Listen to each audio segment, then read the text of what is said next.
there's a few ways that I identify. I segregate people into 6 groups. And that's through what do they need from other people? So what kind of things do I need socially? And these are significance, acceptance, approval, intelligence, pity, and strength / power. And in every conversation, if you ask somebody about themselves, they're going to come across and reveal one of those things to you. So if I know that you are a significance-driven person, and I'm selling you on how smart of an idea this is and how intelligent you are for making this choice, I'm communicating the way opposite in what you need to hear. So the moment that I hear you talk about yourself, your accomplishments, what you like in life, what happened for you this week, what's a great memory that you have, every conversation, you're going to hear this stuff starting to get revealed. So you hear somebody and these are conversations or things that you could hear in a conversation pretty quickly. You start talking to somebody and they said, yeah, I'm actually the CEO at that company. I've got 490 people that work for me, and I'm probably going to be making an exit sometime next year. So you hear that. There's significance, right? Then you listen for approval. And this is when you hear people say, well, I got to go up on stage tomorrow, but I suck at public speaking. I'm going to really bomb at it. I'm just really nervous. Trying to get you to say, no, you don't suck. You're great. You did great last time. You're going to rock this. You got this.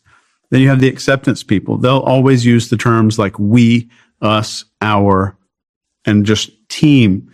So the acceptance people are all about like, I'm a member of some kind of group, and that'll come across in their communication.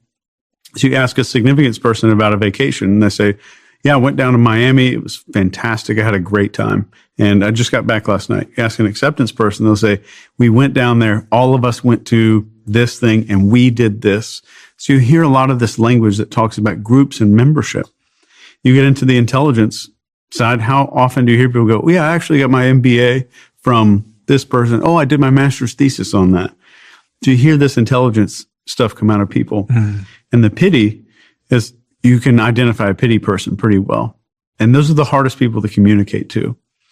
And the pity person always, like, if I want to give you the ideal thing to say to each one of these people, the pity person wants to hear, I can't believe all the stuff that you've been through and you've got to this point. Because I don't think many people would have. Pity wants recognition of suffering. And finally, we have the strength and power person. And this isn't always Biff from Back to the Future. So it's can be somebody who's a leader in a company, but they want control. So significance is, do I make a difference? Strength and power is, do I have control over other people? These are everybody from like the leader who kind of forces his way into the top to the guy with the ridiculous jacked up pickup truck that has like the plastic testicles hanging off of the back of it. And once you understand what categorization someone fits into, how would you show up in a way that's effective in communicating with them? Say, for example, if I'm talking to a significance person, do I just, and I'm trying to close a deal with them or something, do I pander to their significance? Is that? Yeah. So there's a few other types that we teach intelligence people to identify. There's the 6 ways we make decisions, and then 6 ways that we have values, which is our end goal that we want. But I want to speak in a way that says this decision is going to increase your level of significance. And I want to compliment them on their level of significance right before I ask them for something. So I could say, Stephen, this is a great podcast. You've got millions of subscribers, and it's obvious you make a difference in so many people's lives. And you are a significance person. So that would be effective for you, because I know that you want to make the biggest difference that you can. And I want to speak in a way that A, speaks to their needs and lets them know that I am a source for that. But B, that making this decision, whatever we're talking about, selling a car, whatever, is going to increase your ability to get that same need from other people. So I think if we did this together, I think the number one thing that's going to happen right away is you're going to be able to impact twice as many people. And you're going to leave a much deeper footprint on the world. So I'm giving you we're going to double your subscribers or your listeners. But not just that, you're going to make a bigger impact and legacy on the world. So every time I'm thinking about needs, always think in terms of neurotransmitters. So if I can compliment someone on their need, that's what we need from other people. So I'm giving them like 500 million neurotransmitters being released when they hear this. So it's not just that we're kind of suffering and insecure and all these things that we talked about a minute ago. We're also drug addicts, everybody. We just need to identify the drug that person's addicted to. I was thinking about the pen. I was going to ask you if I'm an intelligence person and you had to sell me the pen. Yeah. How would you go about that? I think there's a lot of people in the world out there, and I think most people just do what other people do. And I'm sure you would agree. There's so many idiots out there that just get with the basic thing. I'm going to do this basic thing, and they don't really go outside the box very often. And every once in a while, you meet somebody who knows higher quality things. And you meet somebody who is able to see things at a level different than other people. And I would talk about that intelligence while subconsciously I'm associating all of that with this. This is different. It's unique. It's a pencil. But it's not like other pencils. It's not the basic run-of-the-mill thing. So I want to present that in a way, and I'm going to start with a negative comment. And this is one of the most effective persuasion strategies I'm going to negatively associate something I don't want you to have. So let's say we're starting our podcast, and I'm afraid Stephen's not going to connect with me. And I know that you're significance driven.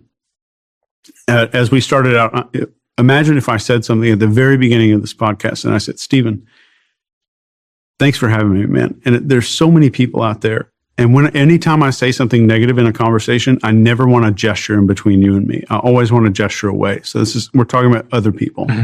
There's so many people out there who just don't really give back to the world.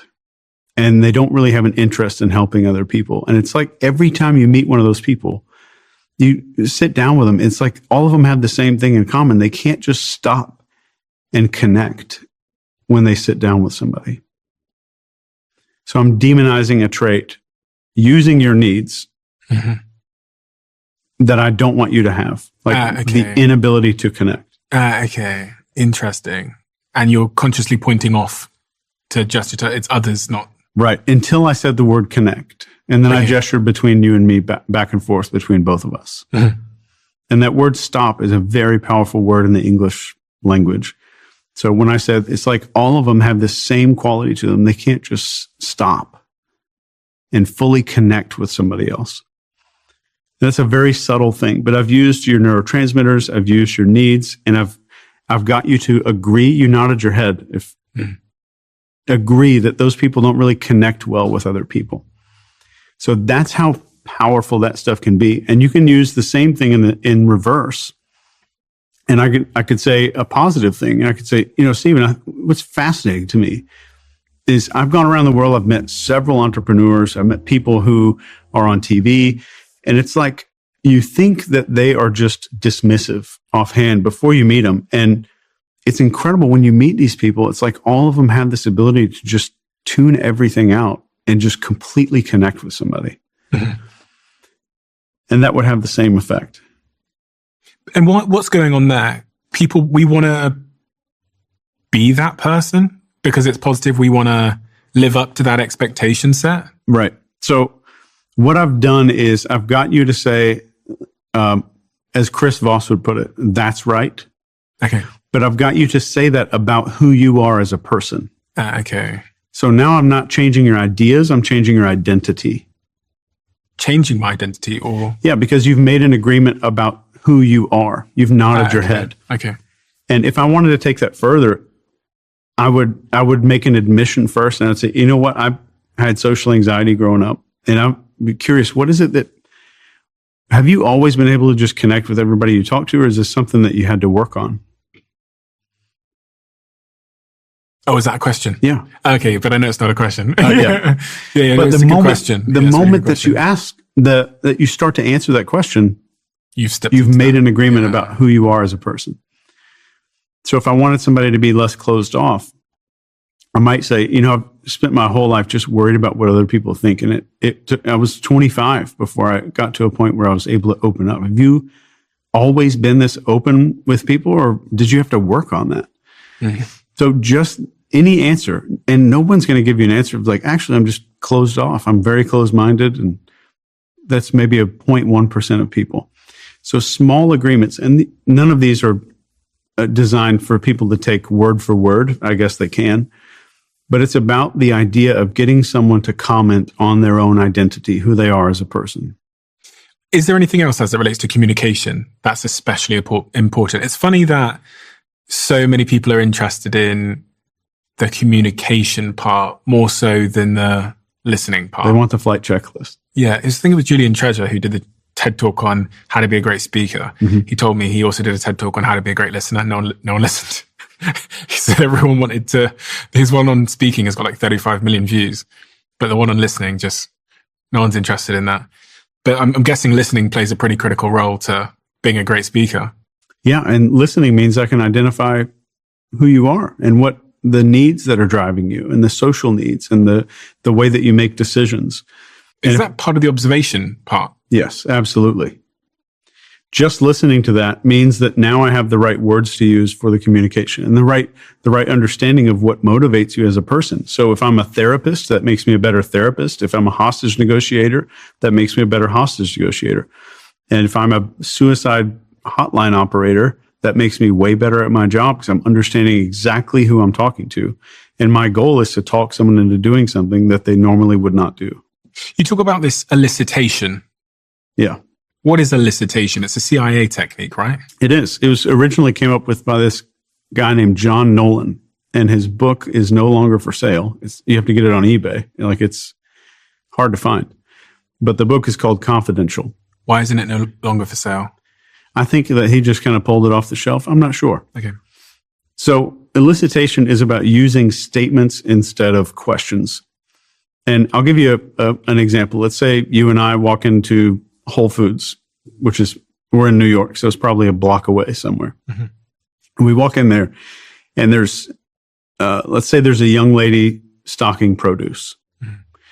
And you get in there, and I say, all right, Stephen, your goal is to go figure out how much she makes in 60 seconds, and you're not allowed to ask any questions or be awkward. And that's tough, right? It sounds really tough.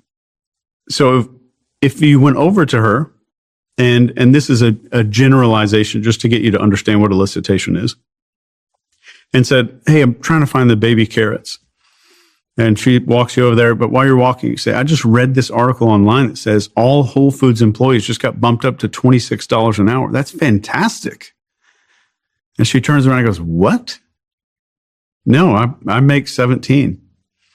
So now she doesn't feel like she's been pressed or questioned about how much she makes. She's correcting you. Mm-hmm. Or let's say you got into an Uber tonight and you said, I just read this article that Uber drivers were one of the top most highly satisfied employees in the country. You're going to get a correction. And you're going to be like, what? Where did you read that? So triggering a need to correct the record is one of the easiest ways to use elicitation, but it's only one.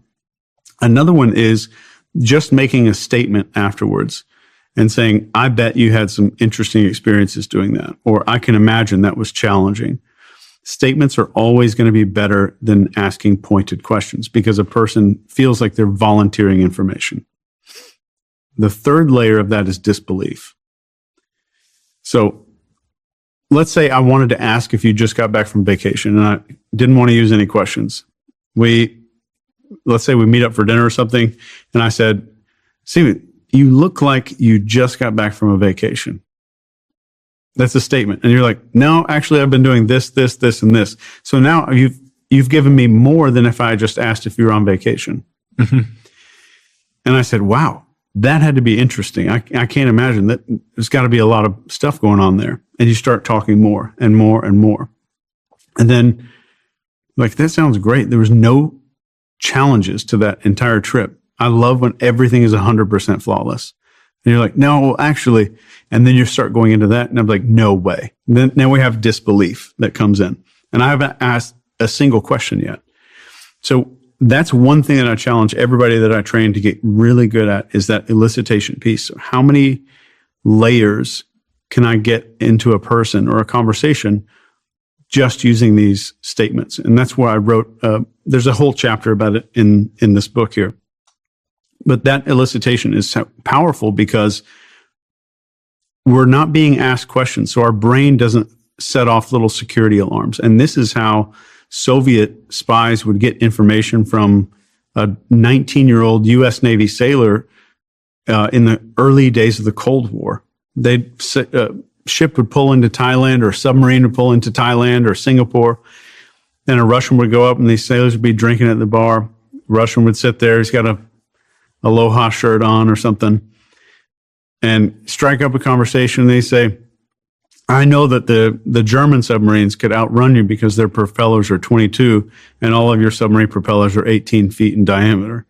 And the sailor, slightly drunk, turns around and says, no, they're not. And starts giving up all this information just to correct the record. And that's all they did back then, was just correcting the record. I'm triggering this need to offer some kind of correction to information that's inaccurate. And even with business intelligence, let's say that a company's moving and they have to get business intelligence. Somebody at that company will get approached at a bar, and somebody will say, yeah, I heard you guys are moving between March and April. And they'll get corrected, and they'll say, no, it's actually February, but we're not really supposed to talk about it.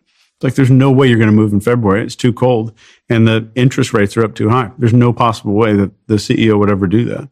It's like, yeah. And then you're going to get more information out because of the disbelief. So that was correcting the record. A second technique called bracketing, where I'm giving you a series like between March and May, or between 39 and 59. And the third is the disbelief that starts getting this information out of people. So if you want to think about, like, how do I start a conversation or continue one using elicitation, think of the words so, and then do a recap. So you've been doing this for 3 years, or so this is not the best job, but it's getting things done for you. Or I bet. So I bet that was interesting. I bet there were still some challenges there. Or I bet you overcame a whole lot to get to this point.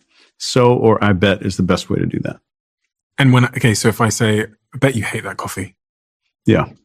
That's a statement, but you're going to endeavor to correct the record either way. Yeah. And if you do hate the coffee, you'll say, yeah, like even you saying, yes, I do kind of hate it, is offering up information. Yeah. Okay. Interesting. And you could even go on with that. Be like, I bet you hate that coffee. And somebody says, yeah, well, I do kind of hate it. Like, I can imagine you're the kind of person who likes coffee a very specific way. Well, yeah, here's how I like it a lot. And say, that's extremely interesting. No creamer, no sugar. And I'm just recapping. So why is that better than me just going, how do you prefer your coffee? Well, if we're just talking about coffee, it's not sensitive information. So I wouldn't say that was better. It's for sensitive information. Yeah. When you're trying to not get their guard up. Yeah. So the rule of thumb is, the more sensitive the information is that you need, the less questions you need to be asking. And is that that does correlate to kind of like how I've, the information that the spies I've interviewed have given me. Like Andrew Bustamante and Mike Baker, they've both said that much of the game was like hearing someone out and just letting them talk and talk and talk and talk. Yeah. But not being too pushy. Yeah. And that's the best way to not be pushy, is to use the elicitation stuff.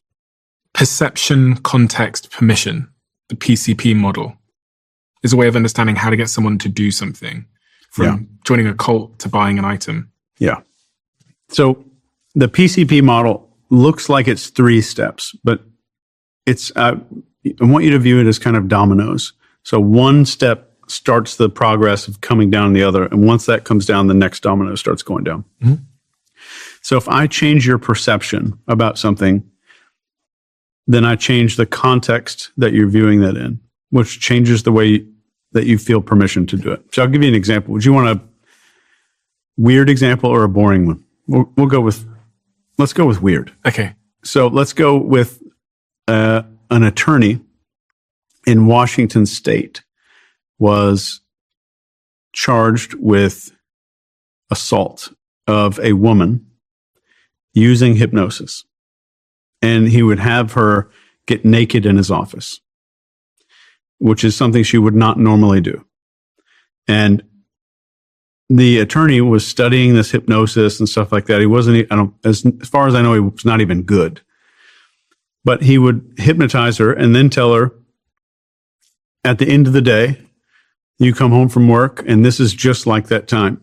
I want you to picture yourself. It's the end of the day. You're coming home from work. You drop your keys in the bowl. You make your way to the bathroom. You turn on a hot shower. And now you're here getting ready to get into that shower. So he's changed her perception of where she is. He changed the context of neither one of you or me right now would like get naked on a podcast, but both of us are going to later tonight when we go to shower. So, but because that's a different context. So he modified the context, which gave her permission to remove clothing or do something that we otherwise wouldn't do in a social setting. One of the ways I studied this, and it was fascinating, is cult recruiters. And I spent a long time, 6 weeks, working with these cult recruiters. And I was back and forth between cult recruiters and door-to-door salespeople. And these are hard-hitting people, man. It's a hard job, door-to-door sales. But they talk people into doing things they probably wouldn't otherwise have done. Mm-hmm. Installing a $95,000 solar system on their roof, or buying a vacuum cleaner, or joining a cult that's probably harmful. But all of them started off the conversation by changing the perception of what's going on.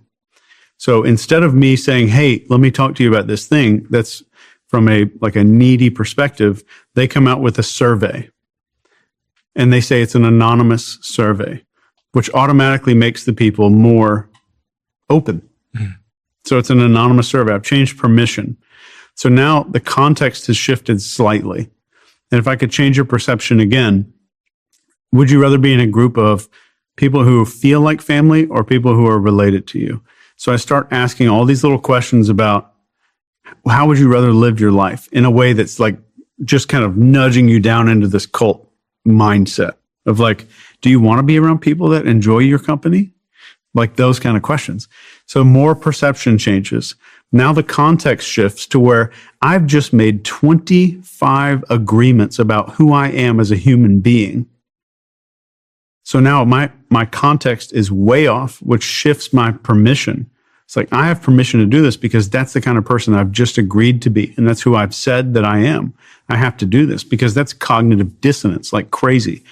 And one thing I teach about any persuasion, whether you're doing a psyop on an entire country, or you're just manipulating one person, or doing therapy on one person, your main weapon as a person who is persuasive or influential is cognitive dissonance. Which is? I'm getting you to be uncomfortable because the way that I've got you to see the world doesn't match up with what you're doing. So the easiest thing for you to change is what you're doing. Instead of changing your mind about something or calling yourself dumb, I just get you to do something different. And that's weaponized cognitive dissonance. And we're seeing a lot of that with the extreme left, extreme right politics on both of those extremes.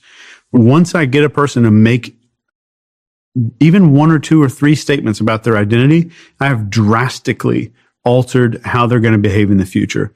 Robert Cialdini, who wrote Influence and Persuasion, a wonderful human being, wrote about this, where a few weeks before they go ask somebody to put a giant ugly sign in their yard that says drive safe, huge ugly sign. 2 weeks before that, they go by door to door and say, do you support safe driving? Yes or no? Who's going to say no? It's like 91% said, yeah, I support safe driving. And they said, good. Will you put this tiny sticker in your front window? Tiny little sticker. And just to let us know that you're supporting safe driving. That's all we ask you to do. 2 weeks later, they come back to the neighborhood. Like 89% of people are sticking these signs in their yard. The other neighborhood they did the test on didn't have this little survey, do you support safe driving first? And it was like 6% stuck the sign in their yard. So making one agreement about who I am and then taking action on it. So if I can get you to take action on something, not just between you and me, now I got you to put a sticker on your window. I got you to do something that alters the way other people see you. So if I can get you to make something that I've got you to believe public, I can get you to make a Twitter post, I can get you to make a Facebook post. Now I've captured identity. So most persuasion and influence training in the world is about capturing ideas. Identity is where you truly get to change behavior, because I'm getting you to agree that you are a certain type of person before I want you to do anything. Interesting. It explains a lot about politics, in fact. You know, what we see go on in the election cycles, and also just how a political party, political group can slowly drift together to a position that objectively you go, bloody hell, that's crazy. Yeah. You know, because they kind of slowly, they say, I'm this party, I signed up to this particular political party. And then slowly, just with like creep of beliefs, you end up over 10 years, all of you believing and thinking something is okay. Yeah. It's interesting. Just because you made an agreement. I guess in part that explains some of the wars as well. Like there's an element here which can explain things like Nazi Germany. Yeah. And how a civilization can go from being